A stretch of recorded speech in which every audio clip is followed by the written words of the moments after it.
Bien, iglesia, vamos a estar en esta primera hora, en estos primeros minutos en la escuela dominical, continuando con el estudio que hemos comenzado varias semanas atrás con respecto al hogar, al matrimonio o a la familia.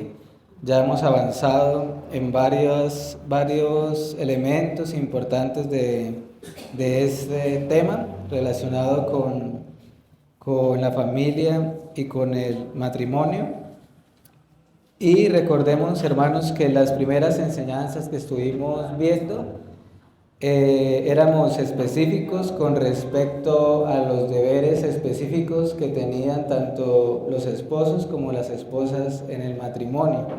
Y veíamos que podríamos resumir eso en unos deberes fundamentales que tenía cada uno en el contexto del hogar, ¿verdad? En el caso del hombre casado, ¿cuál es su deber fundamental? ¿Recuerdan? Para con su esposa me refiero. Amarla como Cristo amó a la iglesia y se entregó a sí mismo por ella, y amarla como nos amamos a nuestros propios cuerpos. Y con respecto a la mujer casada, ¿cuál es su deber fundamental que veíamos? Lo que tiene que ver con la sujeción en su hogar y para con su esposo. Y también como esos deberes fundamentales, asimismo traían varios deberes que eran implícitos de eso. Por ejemplo, en el caso de los esposos, el tratar bien a su esposa como vaso más frágil, vivir sabiamente con ellas. En el caso de la mujer casada también implica el respeto y varios otros deberes que vimos. Y la idea de esta mañana, hermanos y amigos, es que podamos considerar algunos deberes mutuos en el matrimonio. Eso es lo que vamos a estar viendo en esta mañana. Deberes mutuos en el hogar o deberes mutuos en el matrimonio. Es decir, ¿qué quiero comunicar, hermanos? Que no todo se limita a ese único deber fundamental. Vamos a ver hoy con varios pasajes de las Escrituras que existen varios deberes, quizás existen muchos más, pero quiero que veamos los más importantes, deberes que son recíprocos. Me hago entender, o sea, que ya no se limitan solamente al hombre o a la mujer, sino que son deberes de parte y parte en el hogar. Esto quiere decir que el esposo, por ejemplo, no se puede limitar a decir que su único deber es amar a su esposa. O la mujer casada no se puede limitar a decir que su único deber es la sujeción o el respeto a su marido. De modo que vamos a estar viendo estos deberes que son mutuos, hermanos. ¿Qué quiere decir mutuos? Que tienen en común. Ambos son igualmente responsables delante del Señor por la práctica de estos deberes. Y para esto, hermanos, me quisiera apoyar en varios escritos y pensamientos de los puritanos que hablaron al respecto y, por supuesto, de la palabra de Dios. De modo que vamos a ver de modo general, sin ahondar mucho en ellos, pero sí tratando de ser como explícitos, 9 deberes mutuos. Vamos a estar viendo 9 deberes mutuos entre esposo y esposa, y al final quiero que veamos algunas breves aplicaciones prácticas. De modo que iniciemos de una vez con el primer deber mutuo en el matrimonio, y es el de permanecer viviendo juntos. Permanecer viviendo juntos. Este es el primero que quiero que veamos, hermanos, porque hagámonos la siguiente pregunta. ¿Cómo podrá ser posible que el hombre o la mujer casados cumplan estos deberes que vamos a ver o los que ya hemos visto si no están ¿qué? Si no están juntos viviendo, habitando los dos, el uno junto al otro, ¿verdad? La Biblia es clara en enseñarnos que el deber bíblico es que quienes están casados vivan juntos. ¿Cómo lo sabemos? Bueno, en el caso del hombre sabemos el mandato de Dios, ¿verdad? Génesis 2:24. Por tanto, el hombre dejará a su padre y a su madre y se unirá a su mujer y serán una sola carne. Y en cuanto a la mujer, hay un pasaje que también nos muestra o transmite una idea similar. Si quieren, acompáñenme al Salmo 45, hermanos. Salmo 45, versículo 10.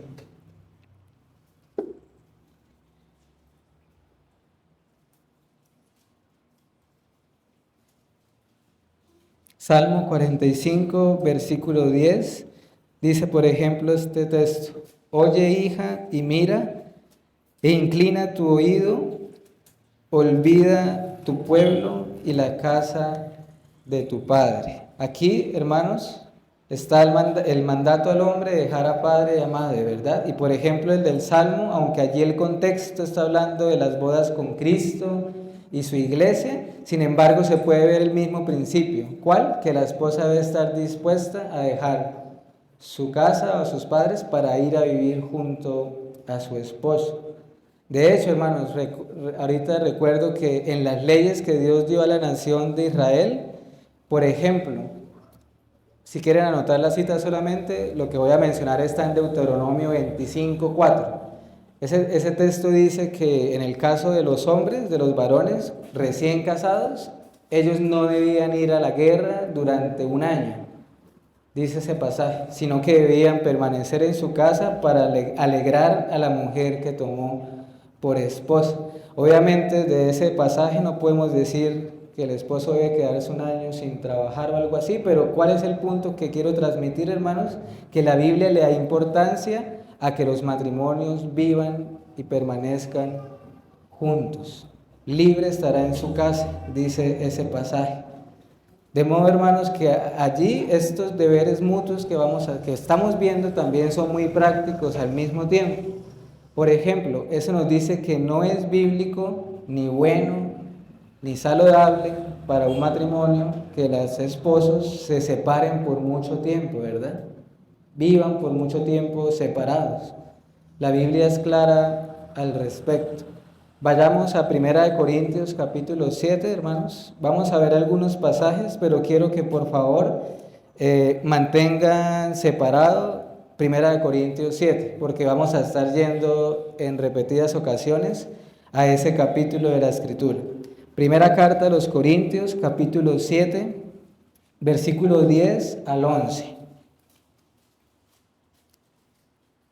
Dice esa porción de la Escritura: pero a los que están unidos en matrimonio, mando no yo, sino el Señor, que la mujer no sé qué, no se separe del marido. Y si se separa, quédese sin casar o reconciliarse con su marido, y que el marido ¿qué? No abandone a su mujer. Entonces, aunque ahí también es un contexto que está hablando de la separación en cuanto al divorcio, lo que quiero mencionar es que es el principio de que deben permanecer juntos. Dice claramente que la esposa no se separe del marido y que el marido no abandone a su mujer. De modo que, ¿cuál es el mandato bíblico que estamos viendo en este primer punto? El deber mutuo que hay de permanecer juntos, de no separarse. Eso implica convivir juntos, hermanos. Y acá obviamente hay que ser sensibles porque podrán haber casos excepcionales en la providencia de Dios, necesidades materiales o algo semejante, pero el punto es que si hay una separación debería ser temporal, algo pasajero, no algo constante, no algo permanente. Debería ser durante un tiempo limitado. Ellos se supone que esposo y esposa son compañeros, ¿verdad? ¿Cómo podrían ser compañeros si ni siquiera están viviendo juntos? Es una idea extraña, hermanos. Yo a veces me sorprendo cuando oigo de personas que quieren casarse, pero no quieren permanecer viviendo juntos. O sea, que se quieren casar, pero en su corazón está, usted va a estar por acá viviendo en tal país y la esposa se va a ir a vivir a otro país. ¿Cómo es posible, hermanos? ¿Cómo podría suceder eso? Los casados deben permanecer el mayor tiempo posible juntos. ¿Saben qué dice la Biblia? Algo como esto. Dice, el hombre que abandona a su hogar es como el ave que abandona su nido. Proverbios 27:8. Piensa en esto, hermanos, o pensemos en esto, en un hogar, en un matrimonio, cuando el hombre y la mujer desean o les gusta estar más tiempo fuera de su hogar, fuera de su casa, eso ya es un indicador de que algo anda mal. Y más que eso, algo algo malo está por acontecer. Cuando cada uno está por su lado y no haya paz en su hogar y desea estar todo el tiempo por fuera del hogar. Es peligroso, es un hervidero de tentaciones y demás. De modo que ese es el primer deber mutuo, que es apenas lógico, el de permanecer viviendo juntos. Segundo deber mutuo, que quiero que veamos en esta mañana, por supuesto, el amor. La Biblia nos dice, el amor es el segundo deber mutuo. La Biblia dice, amados los unos a los otros entrañablemente, ¿verdad? Y con misericordia. Ahora, si esto es verdad de una manera general, ¿cómo no ha de aplicarse también al contexto de un matrimonio? Evidentemente sí, hermanos. Ya hemos visto en otras enseñanzas en cuanto al amor. Los esposos amen a sus esposas como Cristo amó a la iglesia, ¿verdad? Pero la esposa no debe amar al esposo. ¿O también? También, ¿verdad? Tito 2:4. ¿Qué nos dice ese versículo? Carta de Tito, capítulo 2, versículo 4. Allí habla el contexto de las mujeres de edad que enseñen a las mujeres más jóvenes. ¿Y qué dice? Que enseñen a las mujeres jóvenes ¿a qué? Amar a sus maridos y a sus hijos. De modo que también el amor es un deber indispensable mutuo dentro de un matrimonio. ¿Basado en qué, hermanos? ¿En qué se basa este amor mutuo? En el pacto matrimonial. No es un amor que debe estar basado meramente en emociones, en sentimientos. Es un amor que debe ser constante, es un amor que debe ir creciendo también. Pensemos en esto, hermanos. ¿Qué sería de un matrimonio donde no exista un amor mutuo entre esposo y esposa? ¿Cuántos problemas habría? ¿Cuánta infelicidad habría? Muchísimos, ¿verdad? Hay de aquel hombre, la Biblia dice, el hombre que no ama a su esposa no se ama a sí mismo. Es como si se aborreciera a sí mismo. Qué miserable es no amar a aquel con el cual estamos unidos de por vida. O qué miserable es aquel que no es correspondido también en ese amor. De modo que pensemos en esto. Un amor, si no existe un amor mutuo, recíproco, es semejante a una casa que no tiene techo y que está sujeta a toda clase de tormentas y a punto de desplomarse. Así de importante es este deber mutuo dentro de un matrimonio. Otro deber mutuo, hermanos, el tercero, que se deben el uno al otro, es la fidelidad. La fidelidad. Nuevamente, 1 Corintios 7, hermanos, recuerden que les mencioné que tuvieran ese capítulo allí separado para que veamos los versículos que vamos a ver. 1 Corintios 7, versículo 2, dice allí el apóstol Pablo, pero a causa de las fornicaciones, cada uno tenga su propia mujer y cada una tenga su propio marido. De modo, hermanos y hermanas, que otro deber mutuo entre esposos y esposas es la fidelidad, ¿verdad? El esposo ha de ser fiel a su mujer y ella a él también. Y sabemos que la fidelidad, hermanos, nace también desde los pensamientos del corazón. Desde los pensamientos del corazón. Porque ahorita recuerdo el pasaje de nuestro Señor Jesucristo que dijo que muchos pecados, entre los cuales está el adulterio, salen ¿de qué? ¿De dónde comienza todo? Del corazón. De modo que deben estar satisfechos el uno al otro.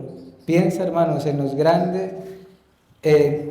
¿Cuáles son de los grandes peligros que hay en un hogar o en un matrimonio? Están los pecados de inmoralidad sexual. Y en este caso sería el adulterio. Hermanos, es un pecado sumamente grave que trae muchas consecuencias, que el Señor lo aborrece, que en la ley de Israel, ¿cuál era la sentencia? La muerte. Era la muerte en medio de la nación de Israel. De modo que la infidelidad en un hogar, en un matrimonio, es un pecado que es despreciable a los ojos del Señor, no solamente porque es una rebelión contra lo que Dios ha mandado, sino que también es una deformación de lo que el matrimonio se supone que representa. Ya sabemos que representa un hogar, ¿cierto? La unión entre Cristo y la iglesia. Cristo, que es nuestra cabeza, nunca será infiel a los cristianos, a su pueblo. Y la iglesia, los cristianos deben corresponder a esa fidelidad del Señor. ¿Saben como quién no debemos ser, hermanos? Yo no sé, ustedes recordarán el libro de Oseas. La esposa de Oseas era una mujer llamada Gomer. Y yo les animo a que ustedes puedan leer ese libro de la Escritura, el libro de Oseas. Es impresionante, hermanos. Dios le ordenó al profeta Oseas que tomara una mujer por esposa para amarla y serle fiel. Y aún de antemano ya Dios le había dicho que esta mujer era una mujer infiel. ¿Qué quería mostrar el Señor a través de eso? La fidelidad de Dios, pero muchas veces la deslealtad de su pueblo, porque Israel es dado a los ídolos, al igual que nosotros somos propensos también a la idolatría. De modo que he allí otro deber mutuo, la fidelidad. Honrosos sean todos el matrimonio y el lecho sin mancilla. Hebreos 13, 4. Sigamos avanzando por más deberes mutuos que tienen hombre y mujer en el contexto del matrimonio.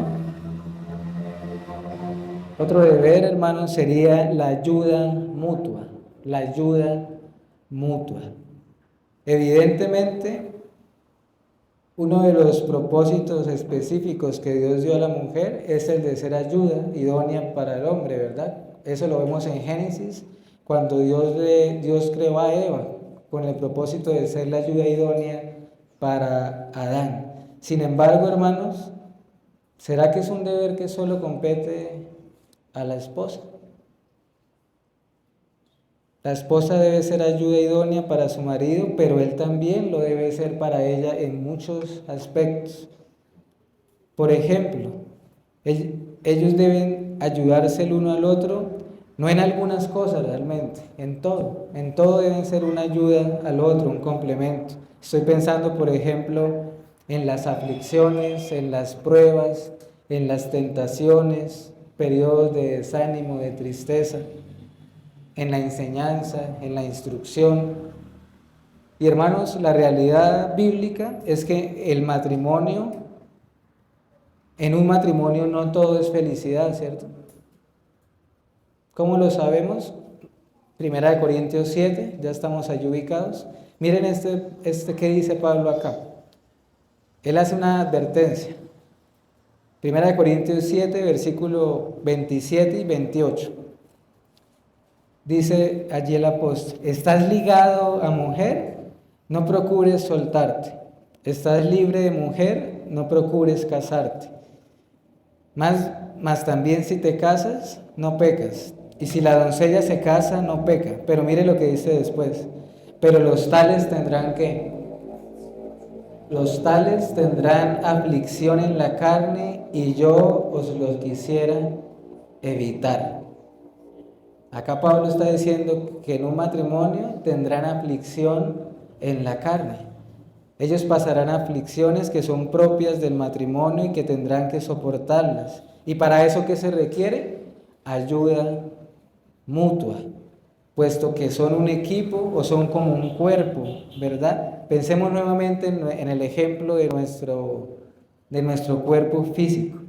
¿Acaso, hermanos, en nuestro cuerpo no todo el cuerpo se ayuda a sí mismo? Claro que sí, nosotros somos testigos de eso, como nuestro cuerpo hay una unidad tal que todo junto cooperan juntos. Y eso tiene aplicaciones prácticas también, por supuesto. Por ejemplo, hermanos, si un esposo tiene problemas materiales en algún momento, me refiero a económicos, a recursos, ¿no ha de la mujer también prestar alguna ayuda en una circunstancia así? O si el esposo está pasando por un tiempo de tristeza, de depresión, de desaliento, ¿no debería ser su esposa la primera en animarle? O en el caso del esposo, hermanos, también, Puede ser ayuda para su esposa, por ejemplo, en las tareas domésticas de un hogar. Y suele pasar, los hombres a veces son insensibles y ven a su esposa cansada o extenuada. ¿Y por qué no puede dar, puede también ayudar en ese sentido? En los asuntos espirituales también, del alma, también deben ser una ayuda el uno al otro, exhortarse, animarse, aconsejarse mutuamente, predicarse mutuamente. De modo que allí hay otro deber mutuo, la ayuda. Sigamos avanzando por otro deber que quiero que consideremos, que también es muy importante, hermanos, y es la paciencia. La paciencia mutua que deben tener el uno con el otro. Acompáñenme a Efesios capítulo 4, por favor, hermanos, versículos 31 y 32. Efesios capítulo 4, versículo 31 al 32.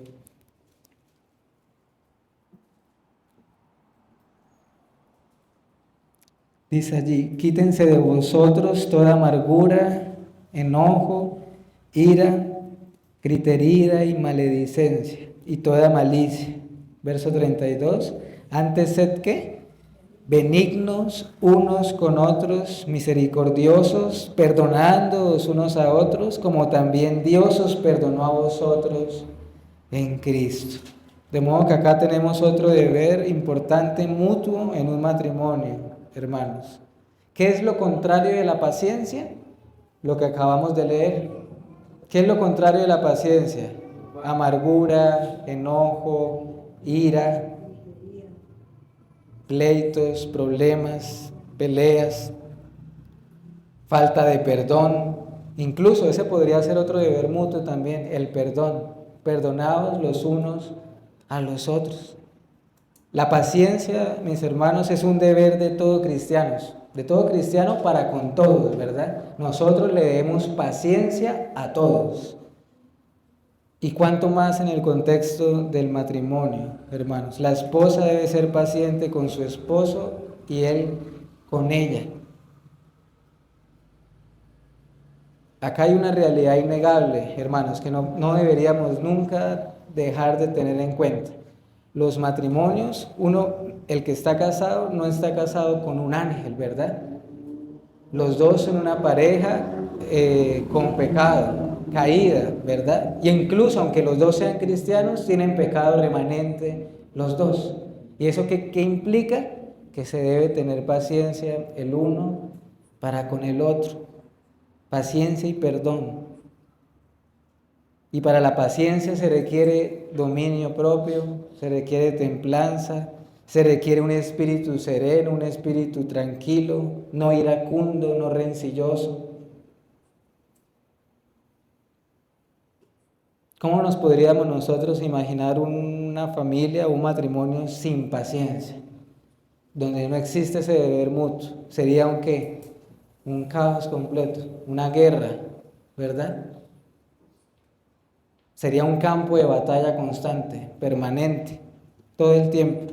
Además de que esta es una de las características del amor, hermanos. En 1 Corintios 3, el amor es paciente, el amor todo lo espera y el amor todo lo soporta. 1 Corintios 13, versículo 7. De modo que allí otro deber mutuo, la paciencia.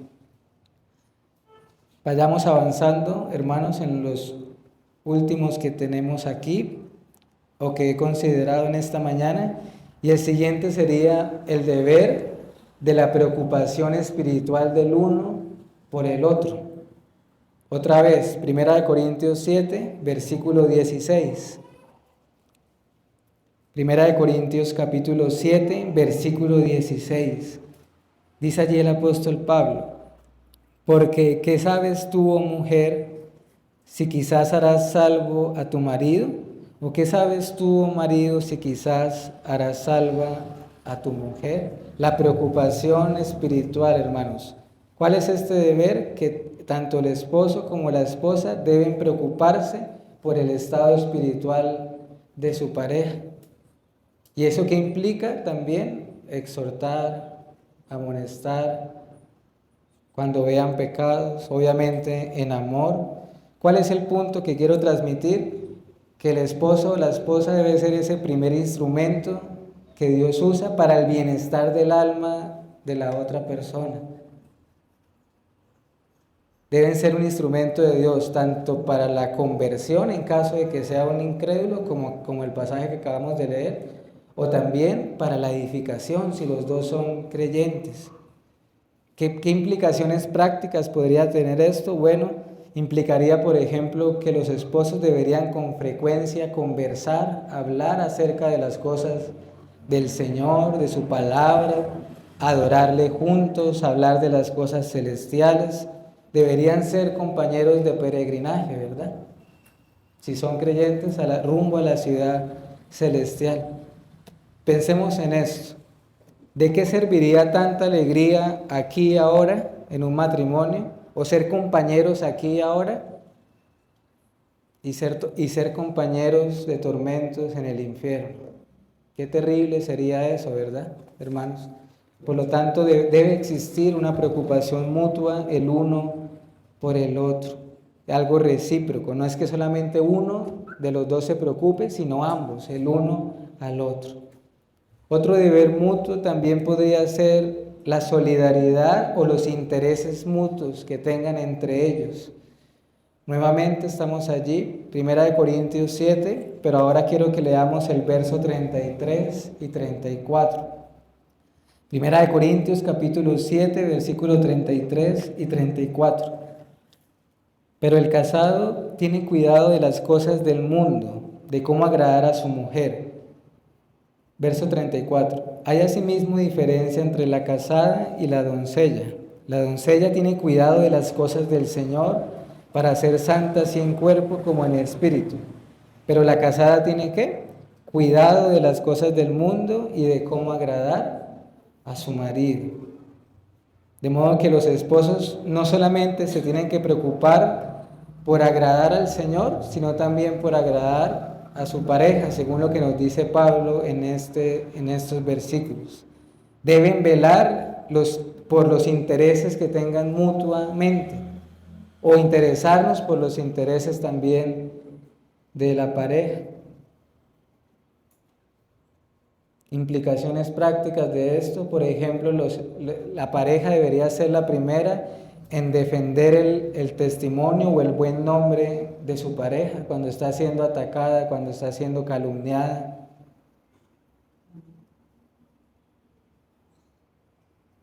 Y viceversa también. Deben mostrar solidaridad mutua, hermanos, mostrar interés espiritual el uno para el otro. Bueno, ahorita veíamos la preocupación espiritual, ¿verdad? Pero acá también implicaría, para ser prácticos también, por ejemplo, una preocupación por las cosas físicas o materiales, por ejemplo. Me hago entender, o sea, por ejemplo, ¿cuándo es la última vez que el esposo le dice a su esposa cómo está de salud? ¿Cuándo fue la última vez que se hizo un examen médico? ¿Se está tomando los medicamentos? Me hago entender, o sea, también velar por la salud física de su pareja. Debería ser el primero en hacerlo. Deben estar dispuestos también a experimentar las mismas alegrías juntos, los mismos sufrimientos juntos, llorar juntos. Piensen esto, ¿qué tal un esposo que llore, que esté en aflicción y al mismo tiempo su esposa esté indiferente o saltando de la risa? O el ejemplo al revés también. No tiene sentido, hermanos. Si son un cuerpo, deberían alegrarse juntos o sufrir juntos. Otro deber, hermanos, mutuo, ya para ir finalizando, el respeto. Ese sería otro deber mutuo también. Aunque es un deber, es uno de los deberes fundamentales de la esposa, por supuesto, ¿o es que acaso el esposo no debe respetar a su esposa? Por supuesto que también, hermanos. Debe respetar el hombre a su esposa, no porque ella sea su cabeza, sino porque es su cuerpo precisamente. Y se debe respetar. El esposo debe tratar con respeto a la esposa, no humillarla con hechos ni con palabras. Y para que el respeto se dé, hermanos, es muy importante que cada uno esté también cumpliendo sus deberes. Eso ayuda a que el respeto se dé de una manera natural y espontánea. Sin embargo, si el respeto no existe en alguna de las partes, no es excusa tampoco, porque si no sería devolver mal por mal. Pero allí también hay otro deber mutuo. Y quiero mencionar el último, hermanos, que he estado considerando. El último deber mutuo es relacionado con la oración. Acompáñenme a Primera de Timoteo, hermanos. Primera de Timoteo, capítulo 2, versículo 1. Primera de Timoteo, capítulo 2, versículo 1. Dice allí el apóstol: exhorto ante todo a que se hagan rogativas, oraciones, peticiones y acciones de gracias. ¿Por quiénes? Por todos los hombres. Finalmente, hermanos, quiero mencionar este deber mutuo que es la oración. Acá en el contexto de Timoteo, por supuesto, se refiere a las oraciones por las autoridades, los que están en eminencia, ¿verdad? Por los gobernantes, las autoridades civiles. Sin embargo, hermanos, allí dice también por todos los hombres. ¿Y cuántos textos en las Escrituras no nos manda a que estemos orando los unos por los otros, verdad? La Escritura dice, por ejemplo, velad y orad. ¿Para qué? Para que no entremos en tentación. La Escritura dice que los creyentes deben ser constantes en la oración. Y si debemos orar por todas las personas, hermanos, ¿cómo no se ha de hacer por la esposa o por el esposo? Qué triste sería orar por todos, menos por la pareja, ¿verdad? Orar por la iglesia, orar por los pastores, orar por nuestros papás, orar por nuestros hijos, pero nunca orar por la pareja, por la esposa o por su esposo. Deben procurar la oración, hermanos, el interceder el uno por el otro ante el trono de la gracia, incluso, ¿por qué no también procurar orar juntos al mismo tiempo? ¿Por qué, hermanos, este deber mutuo es tan fundamental? Porque, hermanos, piensen en esto. La oración, y eso aplica ya a nivel general en todo, la oración es lo que hace que el amor se preserve o también crezca o se encienda el amor. ¿Saben por qué, hermanos? Porque la oración, sin oración, nuestros afectos se van a enfriar. Esa es una realidad. Si nosotros nunca oramos, estamos fríos completamente, porque uno de los efectos que tiene orar al Señor es que enciende los afectos para con todos, para con Dios, para con la iglesia, para con todos.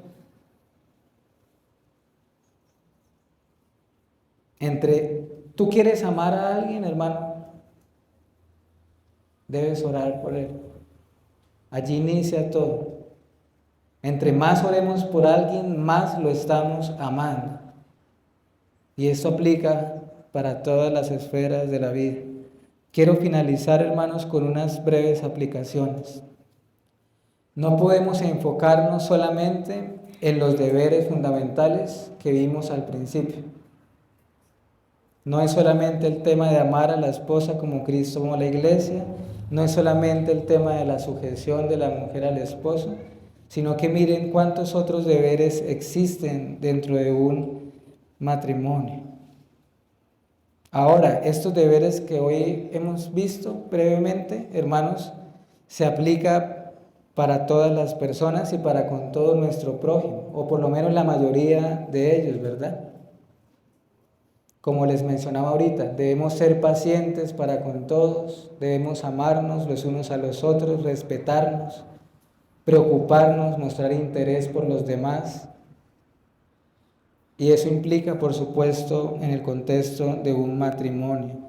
Hermanos, yo les animo a que sinceramente nos arrepintamos delante del Señor, porque con mucha seguridad, si nos examinamos a la luz de estos deberes, muy probablemente seremos hallados faltos.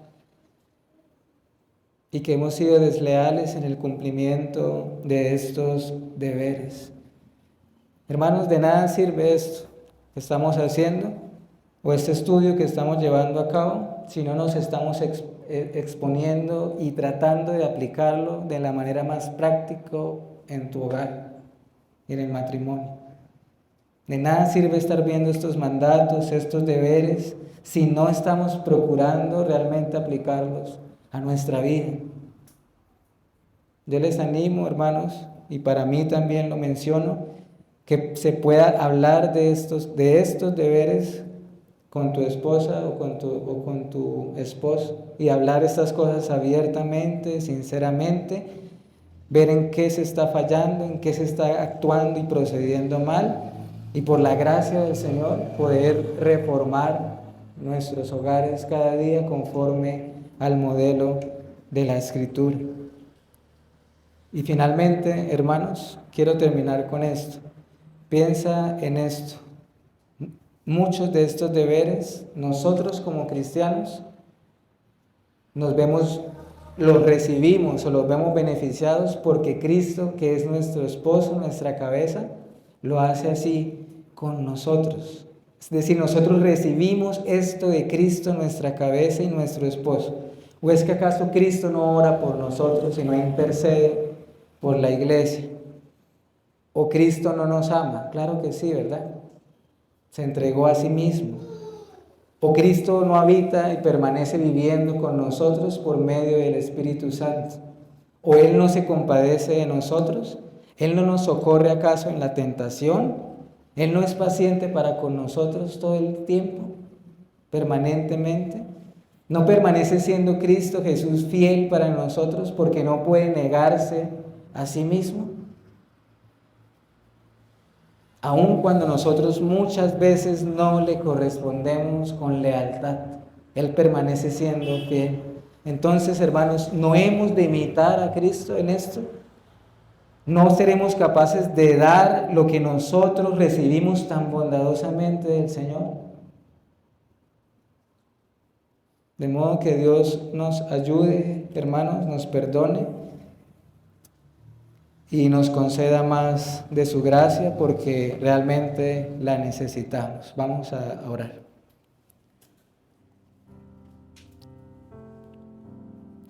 Padre, te damos gracias, oh Dios, en esta mañana de tu día.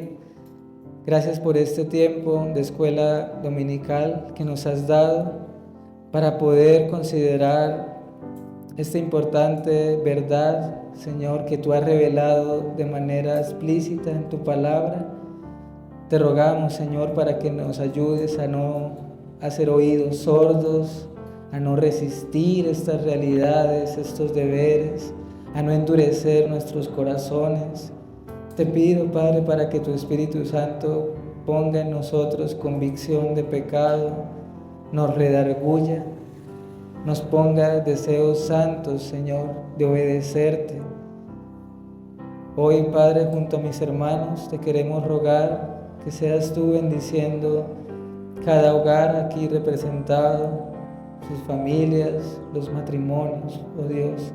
Concédenos la gracia de poder practicar y ejercitar cada uno de estos deberes que hemos estado viendo en esta mañana y los que hemos visto también. Concede, Señor, que exista ese amor como tú nos has amado, que exista esa sujeción, ese respeto, y ayúdanos, Padre, para poder, aunque sea de una manera tenue pero fiel, poder reflejar esa hermosa unión entre Cristo y su iglesia. Perdónanos, oh Dios, y te pedimos de tu gracia y de tu Santo Espíritu para que apliques cada una de estas verdades a nuestros corazones, que podamos ser sinceros delante de ti, Señor, y delante de nuestros semejantes. Te alabamos, oh Dios, porque tu palabra siempre va a ser esa espada que nos va a mostrar nuestras flaquezas, nuestros pecados, pero te pedimos, Señor, que no huyamos, que no corramos de las Escrituras, porque solo ellas tienen palabras de vida eterna. Solo queremos oír tu voz, oh Padre, así como hizo María de Betania. Queremos sentarnos junto a tus pies y escuchar todo el consejo de la Escritura y escucharlo para ponerlo en práctica. Te lo pedimos en el nombre de Cristo, nuestro Señor. Amén.